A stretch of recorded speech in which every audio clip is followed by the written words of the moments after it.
Where Brooklyn at? Because Brooklyn wouldn't act like that. Brooklyn wouldn't be going through crying spells and throwing sissy little brat attacks. Brooklyn would simply tell you to shut the fuck up, fall the fuck back, and mind your business. Because this is my life, therefore I'm the one that's living it. So you can miss me with all your questions, the who's, what's, where's, when's, and why's. See, I do what I want to do, and this should come as no surprise, because I'm BK, which means I get it my way, and I don't really care what nobody has to say. You know, I'm calm and cool, but I ain't no fool, and just because I don't say much, people think it's cool to break the golden rule of friendship and talk behind my back. Man, your whole style is whack, your swagger is jacked, and you too crooked to realize the bone-straight fact that Steph is bringing Brooklyn back. So you can keep on flapping your lips and bumping your gums and running off at the mouth. I'm about to show you better than I can ever tell you what Brooklyn's all about.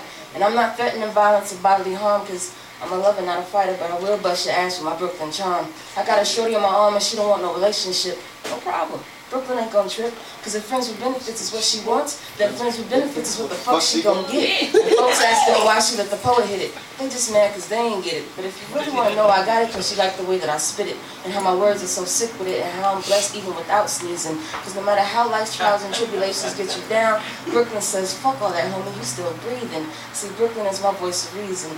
Reeling me back in whenever I fall off track, like, come on, Steph. Stop acting all whack and represent for your yard. You Brooklyn, son, you always go hard. See, I come from a place where every hour is rush hour, and I don't even got a car. Instead, I got train tracks and a bus pass. I never have to worry about the price of gas, because for $25 a week, I can go anywhere, anytime, no questions asked. I come from brownstones and project buildings, houses, lofts, and condos with 20-foot vaulted ceilings. Hardwood and linoleum floors is what I grew up with. Wall-to-wall carpet was just considered a luxury.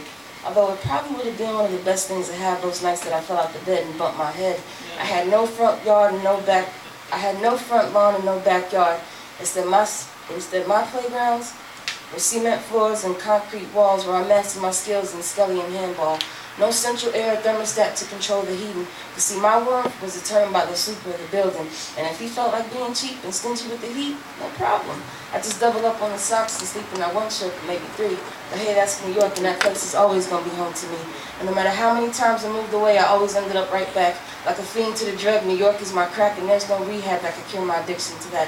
My mother breathed deep when she was pregnant with me.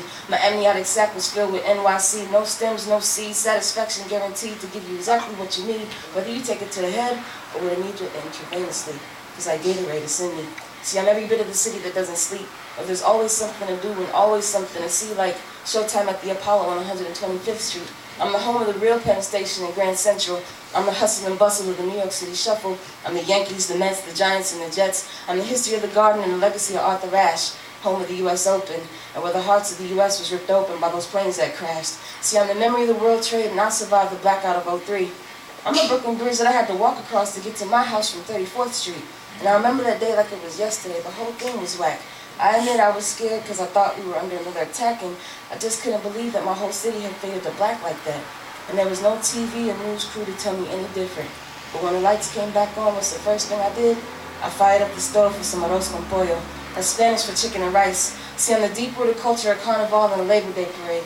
Hablo español, pero no entiendo más que puede hablar. See, a lot of y'all didn't know that I could spit it bilingual. So much diversity in me, I'm like a whole lot of lingual. English was my second language, and it was broken English at that. I mean, my family's from Panama.